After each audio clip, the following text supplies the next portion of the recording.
उसके अंदर का सेवा भाव काम भाव में बदल जाता है।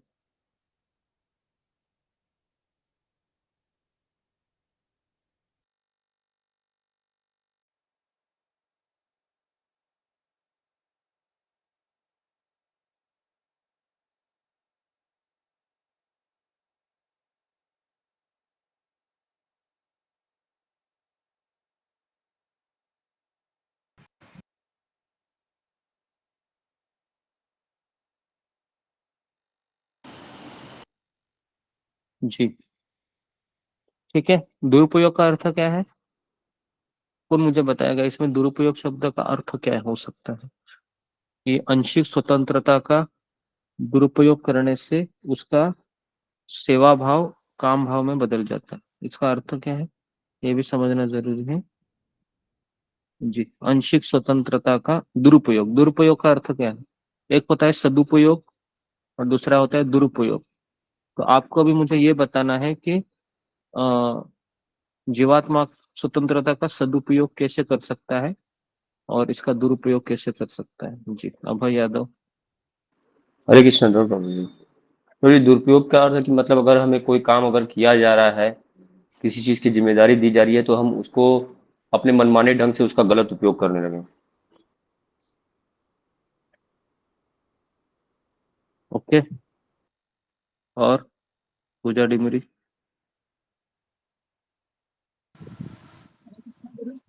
गुरु जी दंडवत प्रणाम, सभी भक्तों को दंडवत प्रणाम। जैसा आपने बताया गुरु जी की जो रजोगुण होता है, जो काम होता है हमारे अंदर, वो रजोगुण के कारण होता है। तो हमें आंशिक इच्छा करने की आंशिक स्वतंत्रता मिलती है, लेकिन हमारी जो इच्छा होती है वो हमारी संगति के कारण बनती है। जैसी हमारी संगति होती है उसी प्रकार से हमारी इच्छाएं बनती भी हैं और बदल भी सकती हैं। तो ये हमारे ऊपर निर्भर करता है कि हम कैसी संगति को अपनाते हैं। तो इस तरह से हम अपनी उस स्वतंत्रता का सदुपयोग और दुरुपयोग कर सकते हैं। हरे कृष्णा गुरु जी, धन्यवाद। मेरा सवाल है, वापस एक बार नोट कीजिए। मेरा सवाल ये है कि जीवात्मा कृष्ण ने दिए हुए स्वतंत्रता का सदुपयोग कैसे कर सकता है और जीवात्मा कृष्ण ने दिए हुए स्वतंत्रता का दुरुपयोग कैसे करता है, ये मेरा सवाल है। तो इसका उत्तर है कि कृष्ण ने दिए हुए स्वतंत्रता का सदुपयोग मतलब कृष्ण की भक्ति में लग जाना, और इसका दुरुपयोग का अर्थ है कि कृष्ण की भक्ति छोड़कर सब कुछ करना। आई बात समझ में? ये इस प्रश्न का उत्तर है। ठीक है। तो स्वतंत्रता सबको भगवान ने प्रदान की है ना। लेकिन सब लोग क्या कर रहे हैं अभी? 99.99% लोग कृष्ण ने दी हुई स्वतंत्रता का सदुपयोग कर रहे हैं, दुरुपयोग कर रहे हैं। दुरुपयोग। तो इसका उत्तर है दुरुपयोग कर रहे हैं फिलहाल, है ना। बराबर है, फिलहाल ही दुरुपयोग कर रहे हैं। तो जी, तो अभी दुरुपयोग करने से क्या हो रहा है? उसके अंदर का जो सेवा भाव है, जो कृष्ण के प्रति उसका समर्पण है, वह बदलकर इस संसार के प्रति जो उसका भाव है ना, उसके प्रति उसका आकर्षण तीव्र हो जाता है ना। जी, ठीक है। दुरुपयोग कर रहा है वो। अभी अगला सवाल यहाँ पर यह आता है कि क्या कृष्ण ऐसा क्यों नहीं करते हैं कि कृष्ण को पता है हम उसके नादान बच्चे हैं, हमेशा गलत ही काम करेंगे, तो क्यों नहीं कृष्ण हमें डांट फटकार कर भजन में लगा देते? क्यों कृष्ण हमें स्वतंत्रता प्रदान करते हैं जिससे हमारा नुकसान ही हो? ये भी एक सवाल है। तो मैं आशा करता हूँ कि आपको सवाल समझ में आया होगा। मैं वापस इसको दोहराता हूँ, ध्यानपूर्वक सुनिए कि हमसे तो हमेशा गलत कार्य होते हैं, तो कृष्ण हमें स्वतंत्रता क्यों देते हैं? कृष्ण क्यों नहीं हमें जबरदस्ती भक्ति में लगा लेते हैं, ताकि ना हमसे कोई पाप होगा और ना हमें कभी कर्म बंधन लगेगा? क्यों नहीं कृष्ण ऐसा करते हैं? उनके पास तो ये अधिकार भी है, हम उन्हीं के बच्चे हैं। जी, तो इसका उत्तर आप क्या देना चाहेंगे? जी, फिंगर को रेज कीजिए। ये बहुत इंपॉर्टेंट क्वेश्चन पूछ रहा हूँ जो पूरी दुनिया पूछती है कभी कभी। जी, रेखा भंडाले। हरे कृष्णा गुरुदेव, दंडवत प्रणाम। क्योंकि गुरुजी कृष्ण चाहते हैं कि हम हमारी इच्छा से उनकी भक्ति में लगे, हमारी इच्छा से उनकी प्रेममयी सेवा में लगे, इसलिए। हम्म,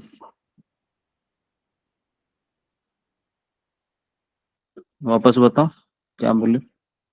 हरे कृष्णा गुरुजी, दंडवत प्रणाम। गुरुजी कृष्ण ऐसा इसलिए करते हैं कि वो चाहते हैं कि हम हमारी इच्छा से उनकी भक्ति करें। जब हम भौतिक संसार में भी किसी से प्रेम करते हैं तो हम यही आशा करते हैं कि वो सिर्फ हमसे प्रेम करे। तो भक्ति में भी तो ये नियम लागू होता है। कृष्ण भी यही चाहेंगे ना कि हम सिर्फ उनसे प्रेम करें और हम हमारी इच्छा से करें, जबरदस्ती नहीं। इसलिए उन्होंने हमें ऐसा दीक्षा दी। ओके, जय गुरु साईं। जी। और इसके अलावा मीना कुमारी। हरे कृष्णा गुरुदेव राम, हरे कृष्णा सभी भक्तों को नमस्कार। गुरुदेव जो है, मुझे समझ में आता है कि भक्ति जो है, भक्ति तक पहुंचने के लिए जो आपने जो स्तर बताए हैं, कि अनर्थ निवृत्ति या ये सब सब चीजें जो है, इसमें कहीं भी कोई भी जबरदस्ती का कार्य जो है समझ में ही नहीं आता। मतलब भक्ति एक अलग चीज है जो जबरदस्ती से परे है। और जबरदस्ती दे भी दें और अनर्थों के साथ अगर हम रहेंगे तो वो बाद में तो जो है वो पूरा सब कुछ समाप्त ही कर देगा। तो इसलिए जो है गुरुदेव, मुझे समझ में आता है कि जबरदस्ती नहीं किया जा सकता। हरे कृष्णा को और स्वामित्व की ओके, भावना भी नहीं समाप्त की जा सकती। ओके, जी। और संपा चक्रवर्ती। तो हम लोगों को स्वतंत्र दिया है, तो इसीलिए वो स्वतंत्र का निमिषन नहीं करना चाहते हैं कि हम स्वतंत्र भाव से उनसे प्रेम करूं, यही चाहते हैं उन्होंने।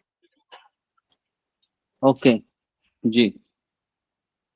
जी, तो सब लोग लिखिए, इसका उत्तर लिखिए कि आप में से कितने लोग ऐसा चाहते हैं कि कृष्ण क्यों हमें स्वतंत्रता दिए हैं, जिससे हम हमेशा पाप कर्म में ही लग जाते हैं। क्यों नहीं कृष्ण हमारी स्वतंत्रता को छीन कर अपने भजन में लगाएंगे, ताकि हम हमेशा सुखी रहे, संतुष्ट रहे। हाँ, ऐसा कितने लोग चाहते हैं, या ऐसा कितने लोगों को ऐसा लगता है कि क्यों कृष्ण ये हमें इतना फ्रीडम दिए कि हम हमेशा माया की ओर ही चले जाते हैं। ओके, काफी लोग ऐसा सोचते हैं। 25-26 लोग हैं। जी, तो इसका उत्तर है कि प्रेम का स्वरूप है कि स्वतंत्र रूप से वह अ, कृष्ण से प्रेम करना। स्वतंत्र रूप से मतलब बिना जोर जबरदस्ती से, है ना। तो कृष्ण चाहते हैं कि जीवात्मा अपनी स्वतंत्रता से मुझसे प्रेम करे। मेरे इच्छा से वो जीवात्मा मुझसे प्रेम ना करे। कृष्ण ऐसा प्रेम चाहते हैं हमसे। कितने लोगों को ये बात भाव से, समझ में आई? फिंगर को रेज कीजिए। कितने भाव लोगों को से बात भक्ति समझ में करें। आई कि कृष्ण चाहते हैं कि मैं हम अपनी इच्छा से उनसे प्रेम करें, है ना। जैसे आप शादी करते हैं तो क्या हस्बैंड पत्नी के कान पट्टी पे बंदूक रख कर कह सकता है मुझसे प्रेम करो नहीं तो गोली मार दूंगा? ऐसा कह सकता है? नहीं, है ना। पत्नी खुद पति उसकी जिम्मेदारी को पूर्ण करके फिर पत्नी उससे स्वतंत्र रूप से प्रेम करती है। बराबर है। दूसरा उदाहरण मैं देता हूँ। जैसे पिता और पुत्र का है ना। पिता चाहता है कि पुत्र मुझसे प्रेम करे, ठीक है। लेकिन पिता पुत्र से जबरदस्ती कर सकता है क्या? मैं तुम्हारा पिता हूं, तुमको प्रेम करना ही पड़ेगा। मैंने तुमको पढ़ाई लिखाई किया है, तुमको ग्रेजुएट बनाया, इंजीनियर बनाया, डॉक्टर बनाया, तुम्हें मुझसे प्रेम करना ही पड़ेगा। क्या सब कर सकता है कोई भी पिता? नहीं कर सकता है। अगर उसने किया तो उसके प्रेम का कोई मतलब है? अगर मान लो उसने किया, कोई मतलब नहीं है, उसको जबरदस्ती कहते हैं। बात आ रही सबको समझ में? हाँ, तो इसके लिए भगवान कृष्ण आपसे आपको कभी भी नहीं कहेंगे कि आप हमसे प्रेम करें, जब तक आप स्वयं उसको चुनाव ना करें। क्लियर है सबको? और वो चुनाव करने का अधिकार हर एक जीवात्मा को है, हर एक व्यक्ति को। ठीक है। तो इसके लिए ये आप कभी मत सोचिए कि कृष्ण क्यों हमें स्वतंत्रता दी है, क्योंकि प्रेम का लक्षण ही है स्वतंत्र रूप से उनसे आप लगाव रखें, ठीक है। जोर जबरदस्ती वाला नहीं, क्योंकि जोर जबरदस्ती वाला टिकता है क्या? हाँ, जोर जबरदस्ती वाला प्रेम टिकता है क्या? उसको हिटलर बोलते हैं, पता है ना आपको? हिटलर किसे कहते हैं? कान पट्टे पे बंदूक रखकर बोलता है मुझसे प्रेम करो, हाँ, नहीं तो फिर देखता हो तुमको। वैसा वाला प्रेम कृष्ण नहीं चाहते। क्लियर है सबको? ओके जी, ठीक है। तो अभी देखिए, शाश्वत रूप से कृष्ण से प्रेम करते हैं हम, लेकिन यही प्रेम काम में बदल जाता है। काम मतलब क्या है कि कोई भी ऐसा प्रेम जो हम कृष्ण से नहीं करके अपने, अगर कोई माँ अपने बच्चे से भी कर रही है प्रेम, हाँ, देखो मैं इसका डेफिनेशन और एक्सटेंड कर रहा हूँ। कोई माँ अपने बच्चे से प्रेम करती है ना, और उसमें कृष्ण को नहीं देख रही है, वो बस अपना एक शारीरिक आकर्षण देख रही है कि ये मेरा बेटा है करके, तो वह भी क्या है? वो भी काम है। क्लियर है? ऐसा नहीं कि काम मतलब बस केवल वही जो स्त्री पुरुष में दोनों के संबंध में देखा जाता है, उसी को काम नहीं के। काम का जो अर्थ है वो बहुत व्यापक है, एक्सटेंडेड है ना। तो ऐसा मत समझिए कि पिता और पुत्र हो या कोई भी रिश्ता हो जिसमें अगर आप कृष्ण को नहीं देखते हैं तो वो काम है, चाहे फिर वो माँ बेटे का हो, पिता पुत्र का हो, या फिर हस्बैंड वाइफ का हो, या फिर है ना, और कोई भी रिश्ता पकड़ लो, ठीक है जी।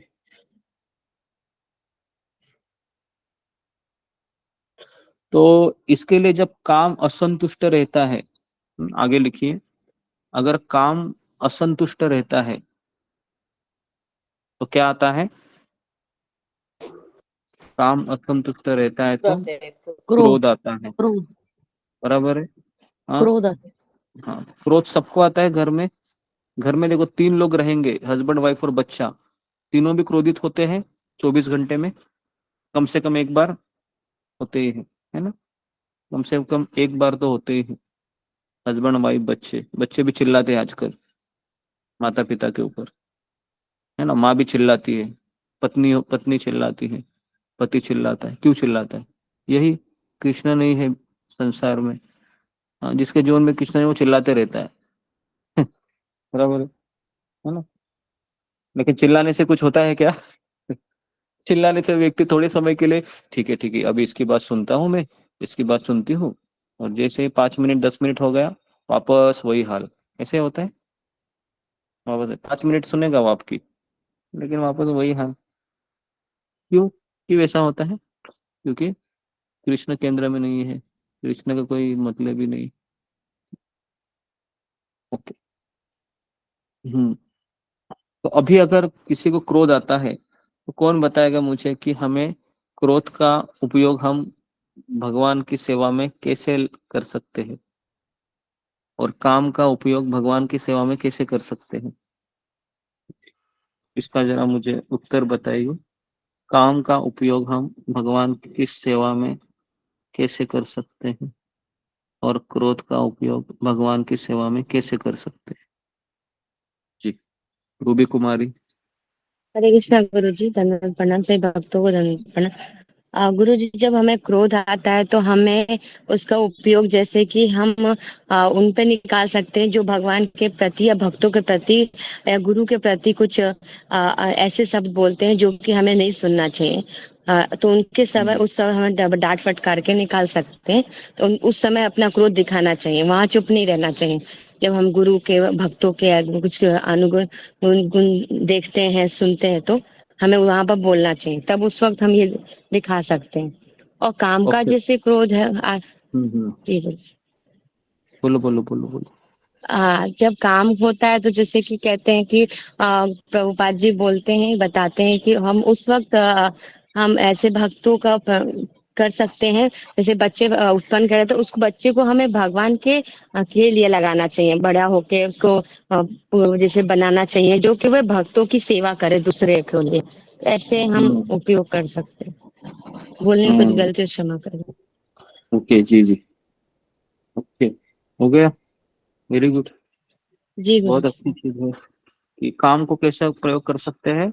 जैसे काम मतलब एक तरीके से स्त्री पुरुष का आकर्षण बताया गया है ना। देखिए जब तक आपको मैं एक बात बताना चाहूंगा कि ये पूरा संसार है, पूरा संसार, चाहे पूरा ये 14 लोक है ना, ब्रह्म लोक से लेके पाताल लोक तक, केवल पृथ्वी नहीं, ब्रह्म लोक से लेके पाताल लोक तक पूरा भौतिक संसार, ये केवल, पता है इसको कौन चला रहा है? इसको काम चला रहा है, काम। आपको पता है जो सड़क चल रही है अभी, जितनी मोटर गाड़ियां बन रही है और जितने भी नए नए आविष्कार हो रहे हैं इस भौतिक जगत में, इसका मेन जो चीज है, फाउंडेशन है, वो काम है। काम मतलब स्त्री पुरुष आकर्षण। अगर ये स्त्री पुरुष आकर्षण ही चला गया ना इस संसार से, तो कोई व्यक्ति काम ही नहीं करेगा। आपको पता है कि हस्बैंड क्यों जॉब करने जाता है? उसी के लिए, है ना। तो काम ये पूरी जगह पर फैला हुआ है, पूरे संसार में फैला हुआ है ना। और पूरे इस संसार को चलाने वाला जो ड्राइविंग फोर्स है, ड्राइविंग फोर्स मतलब समझ जाइए, जो चलाता है वो काम है ना। ये स्त्री पुरुष आकर्षण ही पूरे संसार को चला रहा है ना। और स्त्री पुरुष आकर्षण क्यों हो रहा है? क्योंकि मेरा भगवान के साथ आकर्षण खत्म हो चुका है। तो जब हमारा भगवान के साथ आकर्षण खत्म होता है, तो फिर व्यक्ति यहाँ पर सुख ढूंढने लगता है। क्योंकि क्यों क्यों क्यों ऐसा वो करता है ना। जैसे ये सब चीजें क्यों हो रही है अभी भौतिक संसार में जो नहीं होनी चाहिए, तो इसका उत्तर है कि हम जीवात्मा है वह हमेशा सुखी रहना चाहते हैं। क्योंकि जीवात्मा बाय डिफॉल्ट सुखी रहना चाहता है, बाय डिफॉल्ट। तो इसके लिए वह कहीं ना कहीं कैसे ना कैसे दारू पीकर हो, या फिर, हाँ आप समझे, सिगरेट पीकर हो, या फिर नॉनवेज खाकर हो, या गलत तरीके से वो सुखी होना चाहता है ना। लेकिन जब उसको भगवान की भक्ति प्राप्त होती है, तो फिर वहां पर उसका मन लगने लगता है। लेकिन अपने अनर्थों के कारण वह भजन में भी लगता है और काम में भी लगता है फिर, है ना। और फिर वहां पर उसको थोड़ा सा क्या बोलते, गिल्ट लगता है, और फिर वापस भजन में लगता है, वापस काम में आता है। तो ऐसे करते करते करते करते करते करते एक बार इतना फाइट मारता है वो, और फिर बहुत बहुत दृढ़ निश्चय से फिर वो, है ना, काम को लात मार देता है, और फिर भगवान के भजन में पूर्ण तरीके से लग जाता है। तो ये जो लड़ाई है ना हम सबकी, ऐसा मत सोचिए कि पूरा भौतिक जगत में भी ऐसी यही लड़ाई चल रही है, और एक भक्त भी यही लड़ाई करता है ना। सबसे बड़ा फाउंडेशन यही है, एक पुरुष का और एक स्त्री। सबसे बड़ा चैलेंज यही है। स्त्री पुरुष में आसक्त होती है अपनी सुरक्षा के लिए, पुरुष स्त्री में आसक्त हो जाता है उसकी जरूरतें पूरी करने के लिए। और पूरा संसार को यही चलाता है मिस्टर रजोगुण, ना रजोगुण ही चलाता है। सत्वगुण चलाए, सत्वगुण अगर चलाएगा तो जितनी भी फैक्ट्री है ना अभी चल रही, सब बंद हो जाएगी। सारी जितनी भी ट्रेन है ना बंद हो जाएगी, जितने फ्लाइट है वो सब बंद हो जाएंगे, अगर भगवान ने पूरे इसमें सत्वगुण कर दिया, है ना। तो इसके लिए रजोगुण तमोगुण सत्वगुण ये पूरी दुनिया है ना को चला रहे हैं, driving force behind this material world. कितने लोगों को बात समझ में आ रही है? फिंगर को रेस कीजिए, जो मैंने अभी 2-4 मिनट बताया, है ना। ओके, ठीक है, आप भी इसको अग्री करते होंगे। हर एक व्यक्ति यहाँ पर मैरिड है, गृहस्थ है, तो पता है कि, है ना, कि मैं काम क्यों कर रहा हूँ, है ना, इतना भागा दौड़ी क्यों कर रहा हूँ, उसी चीज को मेंटेन करने के लिए, है ना। उसका एक्सटेंडेड स्वरूप क्या है? शादी होने के बाद काम का एक्सटेंडेड स्वरूप है बच्चे होना, बराबर है। फिर बच्चे का लालन पालन में उस, है ना, उस काम के द्वारा उसको ये हो जाता है, उसको कराया जाता है। लेकिन वो ठीक है, अगर उस काम से अगर हम कृष्ण भावना में बच्चों को कृष्ण भावना देते हैं तो अच्छा है। लेकिन बच्चे बस ऐसे ही निकल रहे हैं, है ना, बाय डिफॉल्ट, बस आगे हो गया, बच्चे निकल गए। बच्चों को कृष्ण देना है नहीं, कोई फर्क नहीं पड़ता, मोबाइल हाथ में दे दो, तो फिर ये हो गया सबसे बड़ा दुरुपयोग, है ना। तो इसके लिए भागवत में कहा गया है कि किसी को माँ बनने का भी अधिकार नहीं है अगर वो अपने बच्चे को कृष्ण भावना नहीं देती है। किसी को पिता बनने का भी अधिकार नहीं है अगर उसको कृष्ण भावना नहीं रहती। किसी को पति बनने का भी अधिकार नहीं। पति उसी व्यक्ति को बनना चाहिए जो अपने पत्नी को भक्त बना सकता है ना। तो ऐसा नहीं कि बस सुंदरता से आकर्षित होकर शादी किए, है ना, और भगवान गए भाड़ में, है ना, हम दोनों मजा मस्ती करते रहे। ऐसा नहीं है। तो शादी भी तभी करनी चाहिए जब स्वयं भक्त हो, है ना, और फिर वो पत्नी को भी भक्त बना सके, है ना। ठीक है। तो अभी सब लोग लिखे श्लोक क्रमांक 38। काम के आवरण की 3 कोटियां। जी, यहाँ पर किसी का कुछ सवाल है, कुछ पूछना है जो मैंने अभी चर्चा की इसमें? सबको क्लियर है? जी, रेखा काड़े। हरे कृष्ण गुरुजी, दंडवत प्रणाम। पति उसी को बनना चाहिए जो पत्नी को कृष्ण भक्त बना सके, या वाइस वर्सा। तो ये ऐसे मीठा बोलने से वगैरह तो भक्ति में नहीं ला सकते ना। वो कुछ तो गलत करेगा तब पत्नी भक्ति में जाएगी, या पत्नी भक्ति में जाने के लिए उसको वैराग्य आना चाहिए ना। नहीं, ये अभी ये स्टेटमेंट है ना, भागवत है, भागवत में लिखा गया है। मुझे लगता है कि दूसरे भागवत का पहले स्कंद का दूसरा अध्याय का अंतिम श्लोक है ये, जिसमें व्यासदेव कहते हैं कि, है ना, पिता बनने का और पति बनने का अधिकार ये पुरुष को ज्यादा बताया गया है, स्त्री को नहीं, है ना। ऐसा नहीं लिखा है कि पत्नी बनने का अधिकार उसी को है जो अपने पति को भक्त बना सके, ऐसा नहीं है। उल्टा है ये, कि पति बनने का अधिकार उसको है जिसको जो अपनी पत्नी को भक्त बना सके। ऐसा है, क्योंकि पत्नी तो डिपेंडेंट होती है ना, वो तो आश्रित होती है ना। तो ये सारी जितने भी चीजें हैं ये पुरुष के लिए बताई गई है, पिता, पति, है ना। तो ये सब, और बच्चे भी तभी पैदा करना चाहिए जब हम बच्चे को कृष्ण दे सकते हैं, है ना, नहीं तो हमें चुपचाप बैठना चाहिए। तो ये दुख आना है, अभी हम दुख के कारण भक्ति में घुस गए सब लोग, है ना। यहाँ पर मान लो कि 70-80 लोग आते हैं, तो मैं बाय डिफॉल्ट कहूंगा कि 99% लोग या 90% भक्त हैं, वो इसलिए बनते हैं ताकि संसार में इतने दुख है, इतने दुख है कि अब हम क्या बोल सकते हो कि पक गई संसार से, कि अभी हमको बस कुछ ना कुछ तो रास्ता चाहिए जिससे हम इस संसार से निकल सके। तो इसके लिए हम कृष्ण भावना में आते हैं, ताकि हम यहाँ पर भगवान का आश्रय ले सके, भक्तों का आश्रय ले सके, है ना, बराबर है। लेकिन जैसे ही दुख चले जाते हैं तो फिर उस भक्त की परीक्षा होती है कि वो भक्ति में वापस टिके रहना चाहता है या उसका काम हो गया, अभी वो चला जाना चाहता है। तो इसलिए अभी हमारा आना है भक्ति में।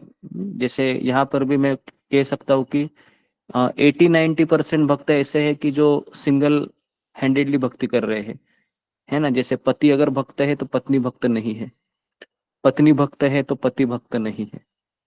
तो ऐसे अभी सब अपाहिज है एक तरीके से। तो इसके लिए यहाँ पर किसी की गारंटी नहीं है कि भक्ति में टिके रहेंगे।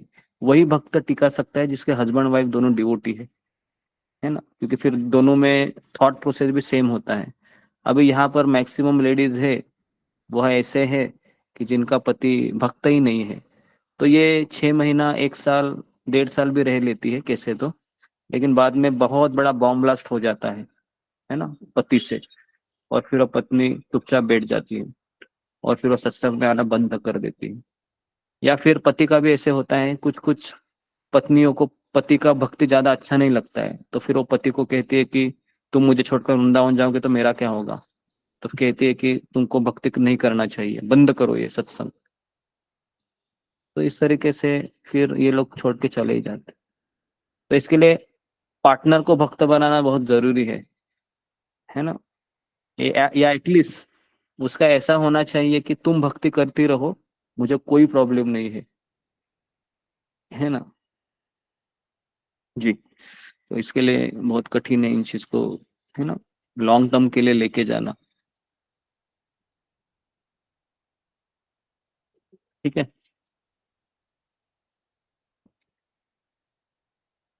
मोतीलाल चौरासिया।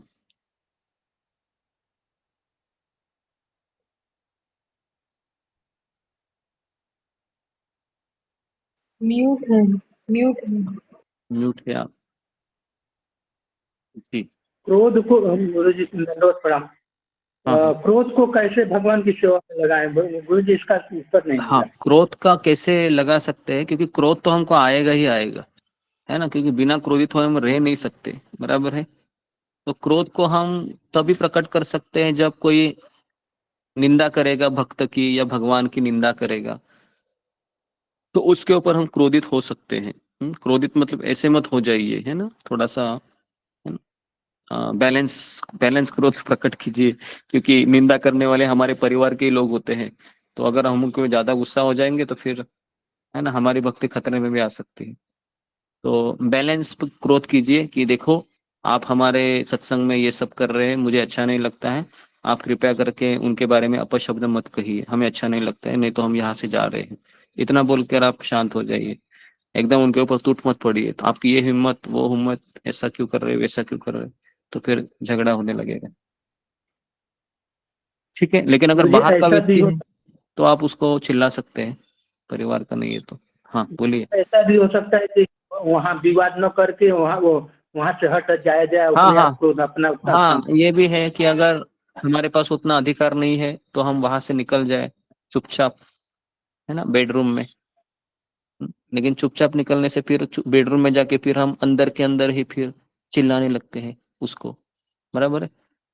फिर हम वहां जाके चिल्लाएंगे उसको, क्या बोलता है आदमी, ये कैसा है। तो अंदर के अंदर फिर वो प्रेशर बनते रहता है। तो कभी कभी सामने सामने बोलना अच्छा रहता है, लेकिन अधिकार नहीं है तो फिर चुपचाप वहां से निकल जाइए और फिर, है ना, जी। तो ओके, रूबी कुमारी। हरे कृष्णा गुरु जी, तमिल प्रणाम। गुरु जी, अभी हम लोग डिस्कस कर रहे थे जैसे कि जोर जबरदस्ती हम प्रेम नहीं कर सकते भगवान से, क्योंकि हमारी इच्छा है प्रेम करने का। तो गुरु जी, अभी हम क्या कर रहे हैं, हमें तो मतलब बहुत मैं भगवान से प्रेम करने के लिए बहुत हमें सुनना पड़ता है, बहुत संघर्ष करना पड़ रहा है। तो ये क्या है गुरु जी, हम क्या कर रहे हैं? नहीं, सुनना पड़ रहा है, संघर्ष करना पड़ रहा है, ये तो हमारा शुद्धिकरण है ना। जैसे अगर कोई बच्चा है चलते हुए गिरता है तो वो गिरना उसका अभ्यास है ना। अभी हम संघर्ष कर रहे हैं, ये हमारा अभ्यास है, तो इसका और उसका कुछ कनेक्शन ही नहीं है ना। अभी तो हम जिस तरह से हमारी परीक्षा है, एग्जाम हो रहा है मान लो, तो एग्जाम देना ये अभ्यास है, ये संघर्ष है। ये संघर्ष अगर खत्म हो जाएगा तो फिर हम आलसी हो जाएंगे। तो इसके लिए भगवान हमको वह ईंधन देते रहते हैं संघर्ष का। हम्म, ठीक है, तो ये अलग चीज है। जी ओके, जी। तो हम आगे बढ़ते हैं। अभी तो श्लोक क्रमांक 38 में लिखिए, काम के आवरण की तीन कोटियां। तीन कोटियां मतलब तीन प्रकार। ठीक है, काम के आवरण के तीन प्रकार।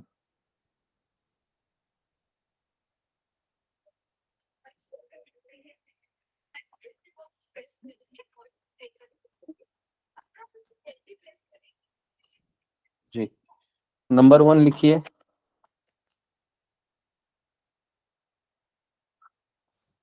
अग्नि और धुआं। अग्नि धुआं। नंबर 2 लिखिए, दर्पण और धूल।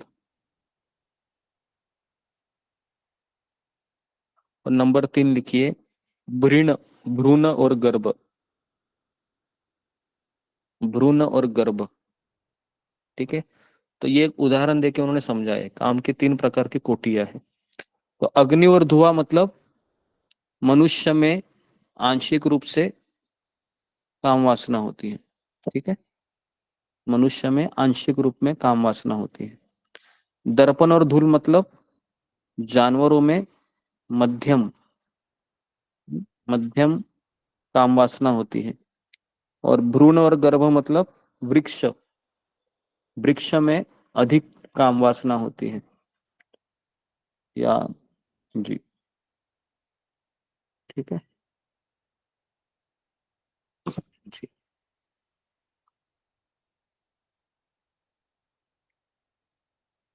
ठीक है, 39 में लिखिए, प्रभु श्लोक जी क्रमांक। तीसरा बताइए ना वापस। तीसरा मैंने बताया कि वृक्ष वृक्ष। या पेड़ और पौधे। पेड़ पौधों में अधिक होती है। पता है पेड़ पौधों का जन्म कभी होता है, जब हम अधिकतम हम उस काम में लग जाते हैं तो उसको पेड़ पौधों का जन्म मिलता है। उनकी चेतना है, जैसे भी पेड़ पौधे दिख रहे हैं सामने, तो उनकी चेतना इतनी तीव्र होती है कि वो हिल नहीं सकते हैं, डुल नहीं सकते हैं।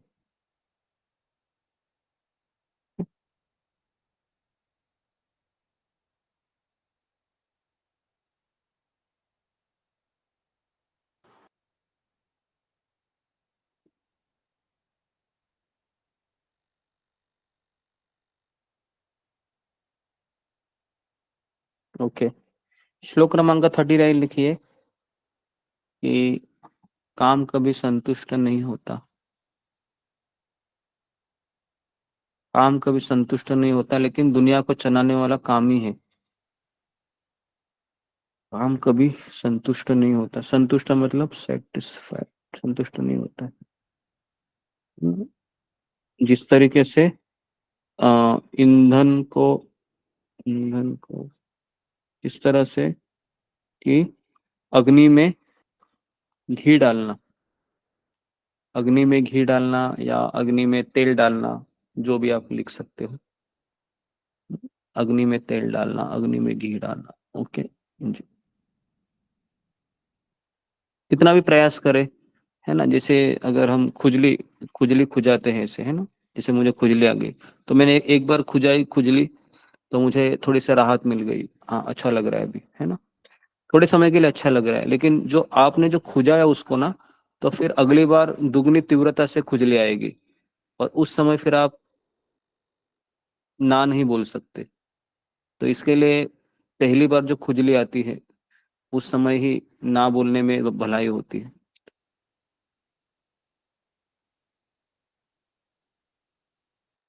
ये को टक टक टक टक करेगा, लेकिन एक बार हमने उसको कहा कि आप अंदर आ जाइए, फिर हम उसको कभी बाहर नहीं छोड़ सकते, वो हमें परेशान करता रहेगा।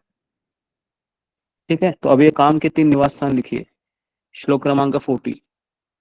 काम के 3 निवास स्थान मतलब इसके 3 घर है हमारे शरीर में, काम के 3 घर। नंबर 1 लिखिए, हमारी इंद्रिया, हमारे इंद्रियों में भी काम होता है। नंबर 2 लिखिए, हमारा मन, और नंबर 3 लिखिए, हमारी बुद्धि। तो ये 3 जगह पर काम छिपा रहता है। हमारी इंद्रिया, हमारा मन और हमारी बुद्धि। ठीक है जी, तो इसके लिए जीवात्मा के वास्तविक ज्ञान को ढक लेता है और उसको मोहित कर देता है। मोहित मतलब उसको पता ही नहीं चलता है कि मैं इस संसार से मुझे क्या पाने के लिए मैं आया हूँ। बस वो इसी में जीता है, मेरे बच्चे, मेरी पत्नी, मेरा पति, बस, है ना। स्त्री भी क्या करती है, सुबह उठने से लेकर रात तक काम करती रहती है घर के, क्यों, बस मेरा पति मेरा बच्चा।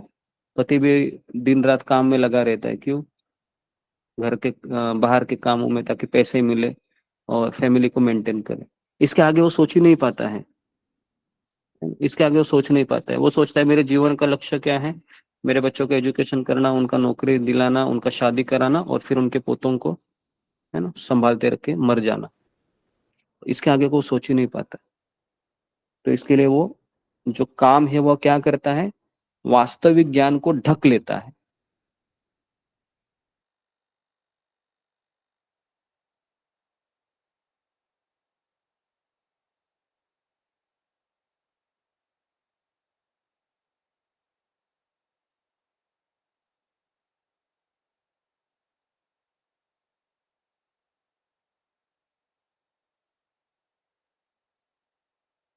जी, हरे कृष्ण। काम क्या करता है, वास्तविक ज्ञान को ढक लेता है ना। वास्तविक ज्ञान क्या है, कौन बताएगा। वास्तविक ज्ञान है कि मैं कृष्ण का सेवक हूँ, इस ज्ञान को ढक लेता है। और फिर वो मेरा बेटा, मेरी पत्नी, मेरे बच्चे, इसी के लिए जीता रहता है वो, बराबर है। कौन मुझे बताएगा कि शादी करने के बाद माता पिता का लक्ष्य क्या होता है। हाँ, अभी मान लो दोनों का शादी हो गए, ठीक है, उसके बाद उनका लक्ष्य क्या होता है कि हमारे नन्हे प्यारे बच्चे हो, और हम नन्हे प्यारे बच्चों को जिंदगी की सारी खुशियां देंगे, बराबर है। ऐसा ही लक्ष्य होता है ना, सारी खुशियां देंगे उनको, जो हमने खुशियां नहीं अनुभव की। इनको बहुत पढ़ाएंगे लिखाएंगे, शादी करवाएंगे, फिर इनके बच्चे हम, है ना, गार्डन में जाके अपने पोतों का हम बहुत सुंदर देखभाल करेंगे और ऐसे ही मर जाएंगे। बराबर है? कितने लोग इसको अग्री करते? फिंगर को रेस कीजिए। सब लोग अग्री करेंगे कि शादी होने के बाद यही जीवन का लक्ष्य है। हाँ, हम दो हमारे दो, बस अभी हमारे दो को हम पूरी जिंदगी दे दे, अब सब कुछ करते हैं उनको। और ऐसे बूढ़ा हो जाता है और ये दोनों फिर शादी करके उसको लात मार देते हैं, क्योंकि उन दोनों का भी गृहस्थ जीवन शुरू होता है, बच्चों का। और फिर बेचारा सोचता है मैंने क्या पाया जिंदगी में? कुछ नहीं पाया। जिंदगी मैंने अपने बच्चों को दिया, अभी बच्चे अपनी जिंदगी में सेट हो गए, मैंने क्या पाया? कुछ नहीं पाया, अभी मुझे मरना है ना। फिर वो बेटी फोन करेगी, पिताजी सुनते हो आप रिटायर हो गए हैं, हमारे बच्चे हो गए हैं, मुझे भी जॉब जाना पड़ता है, जरा आप आइए यहाँ रहिए, हमारे बच्चों को देखिए। ऐसे होता है। फिर वो बेचारा वो चला जाता है, ठीक है बेटी मैं आता हूँ, चिंता मत करो, तुम जॉब कंटिन्यू रखो। तो ये जीवन है अभी, ऐसा ही चलते रहता है। ठीक है। तो ये, तो इस तरीके वास्तविक ज्ञान को ढक लेता है ना, ये काम एक्सटेंडेड है। बराबर है? अभी हम सब लोग यहाँ पर भजन कर रहे हैं, लेकिन मैं दावे के साथ कहता हूँ भजन करना हमारा सेकेंडरी है और प्राइमरी यही है कि थोड़ा भजन भी होना चाहिए, लेकिन प्राइमरी क्या है? मेरे बच्चे और मेरी पति और मेरी पत्नी, बस। बराबर है? तो हमारा भी वही हाल है, ऐसा बस सोचिए, है ना। मेरा आपका वही हाल है कि हम सोचते हैं कि प्राइमरी कृष्ण नहीं है, सेकेंडरी है। प्राइमरी हमारा फैमिली है, पहले फैमिली बाद में कृष्ण। तो फिर कृष्ण बोलते हैं अरे अरे अरे, मुझसे नाइंसाफी कर रहे हो, फिर मैं अभी नंबर 1 पे कैसे आता हूँ? तो फिर भगवान सोचते हैं जो नंबर 1 है तुम्हारे जीवन में फैमिली, उसको नंबर 2 में लाने के लिए फिर कृष्ण हमारे जिंदगी में परीक्षाएं लेने के लिए तैयार हो जाते हैं। सबको समझ में आ रहा है? बस यही है। तो इसके लिए काम ये 3 जगह पर छिपा है, इंद्रिया, मन और बुद्धि। ओके। तो काम रूपी शत्रु ने शरीर के स्थानों पर अपना अधिकार कर लिया है। ठीक है। और काममय बुद्धि से आत्मा प्रभावित होती है और अहंकार उत्पन्न होता है। तो अहंकार कैसे उत्पन्न होता है? तो काम रूपी बुद्धि से आत्मा को प्रभावित करते हुए अहंकार उत्पन्न होता है। अहंकार मतलब मैं, मेरा घर, मेरा बच्चा, मेरी पत्नी, मेरा जॉब, मेरी माँ, मेरा पिता। अच्छा।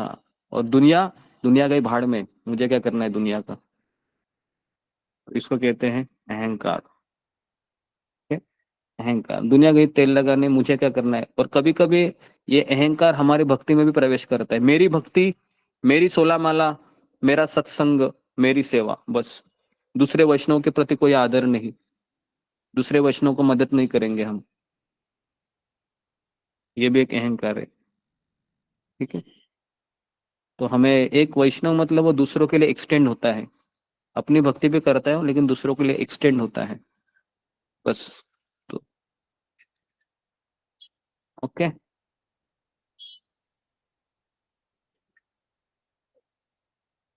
जी।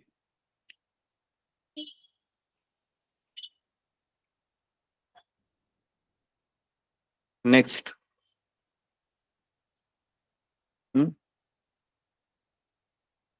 41, 42, 43 काम पर विजय कैसे प्राप्त किए? अभी हम सॉल्यूशन बताएंगे आपको।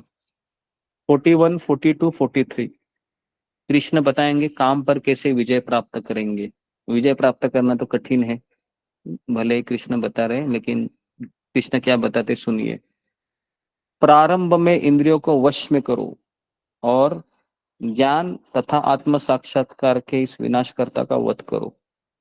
भगवान कहते पहले इंद्रियों को वश करो। वश करने का अर्थ है कि एक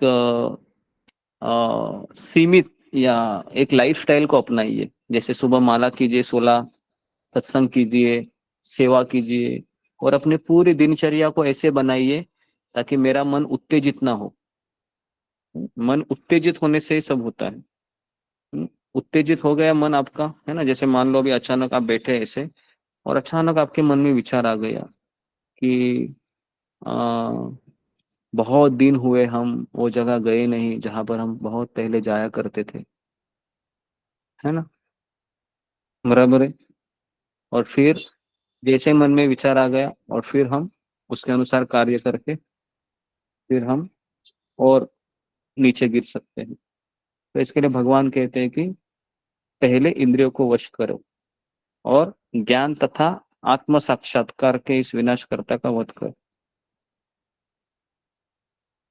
ठीक है।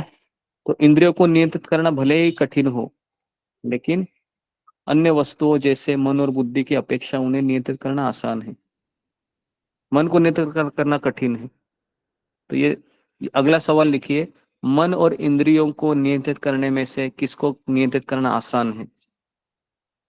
मन और इंद्रियों को नियंत्रित करने में से किसको नियंत्रित करना आसान है?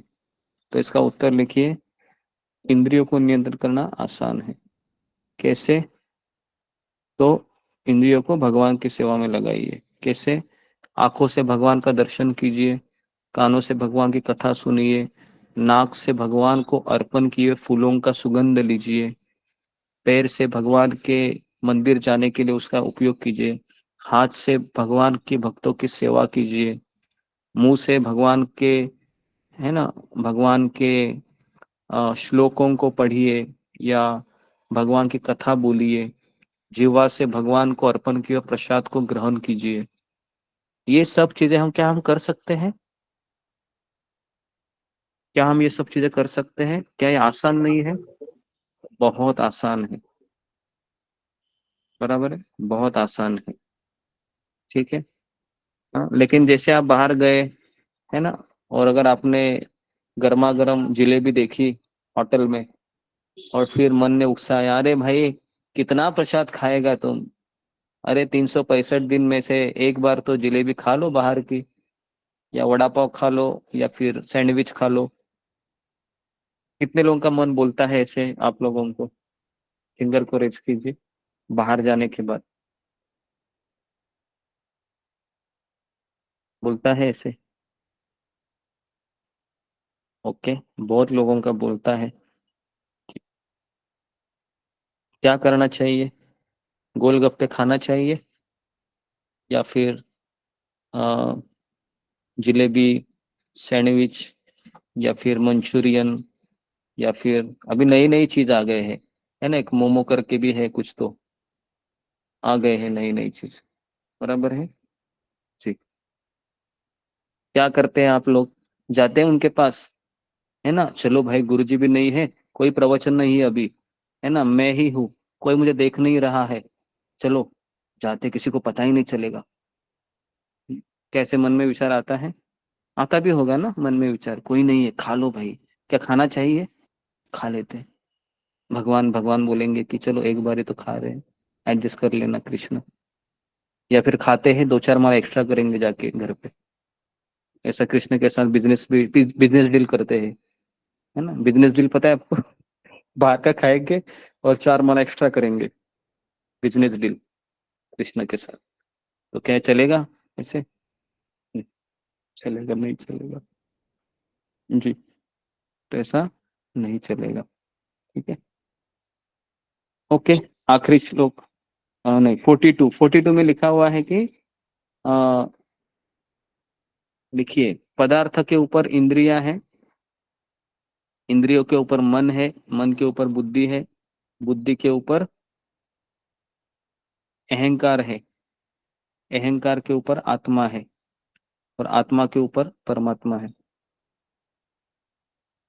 पदार्थ के ऊपर इंद्रिया है, इंद्रिया के ऊपर मन है, मन के ऊपर बुद्धि, बुद्धि के ऊपर आत्मा, आत्मा के ऊपर परमात्मा, बुद्धि के ऊपर अहंकार, अहंकार के ऊपर आत्मा, आत्मा के ऊपर परमात्मा। ठीक है। तो इसके लिए हम अहंकार को तो हम नियंत्रण कर ही नहीं सकते। मैं आपको बताऊं, चाहे आप कितने भी बुद्धिमान हो, क्योंकि बुद्धि के ऊपर अहंकार है। अहंकार को अगर आपको नियंत्रित करना है तो एक ही चीज कर सकते हो, वो है विनम्रता। विनम्रता मतलब झुक जाना, किसके सामने? भक्तों के सामने, भक्तों की सेवा करना, तब अहंकार कम होता है। श्लोक क्रमांक 43 में लिखिए कि जी, आध्यात्मिक बुद्धि में स्थिर हो जाओ, कृष्ण कहते हैं अर्जुन को, और इस काम रूपी दुर्जय शत्रु को जीत जाओ आध्यात्मिक शक्ति के द्वारा। ठीक है, तो इस तरीके से भगवान ने ये तीसरे जो अध्याय को पूरा किया। ठीक है, तो काम को जीत पाना कठिन है, लेकिन एक संतुलित जीवन शैली से और भक्तों की सेवा से और दृढ़ निश्चय से और अपनी इंद्रियों को भगवान की सेवा में लगाने से, भक्तों की सेवा में लगाने से हम कुछ हद तक हम कंट्रोल कर सकते हैं, लेकिन पूरी तरीके से होना कठिन है। ओके, तो यहाँ पर मैं रुकता हूँ। कुछ सवाल है किसी का तो पूछ सकते हैं, एक आध दो सवाल लेते हैं। हम्म, जी, सबको समझ में आ रहा है? जी, रेखा बंडल है। जी हरे कृष्ण गुरुदेव दंडवत प्रणाम। गुरु जी वो 38 में आपने बताया कि काम के आवरण की 3 कोटि प्रकार, अग्नि और धुआं उसमें मनुष्य में आंशिक, तो ये कैसे समझे, मतलब कैसे अग्नि और धुआं उसमें मनुष्य में आंशिक? तो दूसरा दर्पण और धूल में पशुओं में मध्यम, तीसरा भ्रूण और गर्भ मृत्यु में अधिक काम वासना, मतलब ये एग्जाम्पल आपने बताया उसको कैसे समझे इससे? जो पहला उदाहरण दिया था अग्नि और धुएं का, तो अग्नि और धुएं का जो उदाहरण है, तो धुएं में अग्नि उपस्थित होता है, लेकिन हम धुएं से खाना नहीं बना सकते, लेकिन अग्नि से खाना बना सकते हैं। तो उसी प्रकार से काम है वह, जिस तरह से अग्नि में धुआं उपस्थित होता है, वैसे आंशिक रूप में मनुष्य में भी काम उत्पन्न होता रहता है। आंशिक मतलब एक 10%, 20% समझ लीजिए। और एक दर्पण का और एक धूल का उदाहरण दिया है। तो अगर हम दर्पण में धूल लगी हुई है तो हम अपने आप को नहीं देख सकते। तो उसी प्रकार से जो जानवर होते हैं ना, जानवर होते हैं उसमें ज्यादा, है ना, मध्यम कोटि का काम दिखाई देता है। तो इसके लिए जानवर कहीं पर भी शुरू हो जाते हैं, है ना, रास्ते पर भी शुरू हो जाते हैं, उनको कोई लाज लज्जा नहीं होती।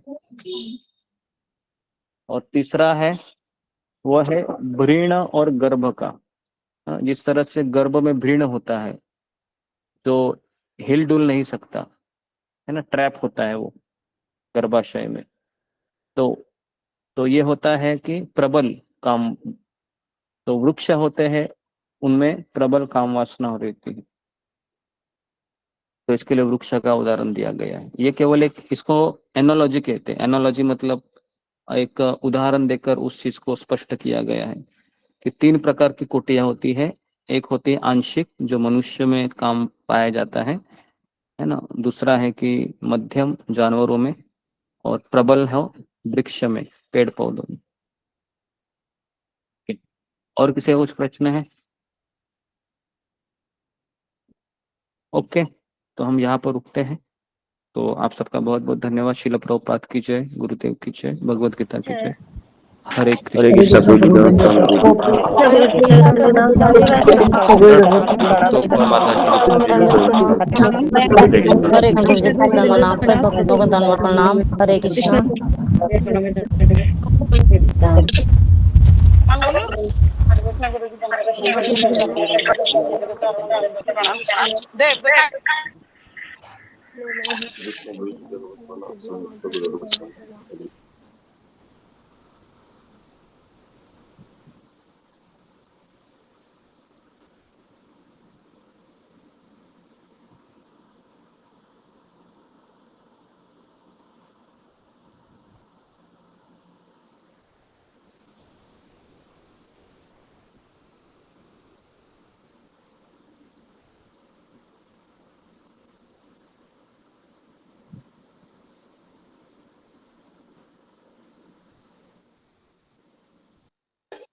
हरे कृष्णा। सही भक्त के चरणों में प्रणाम।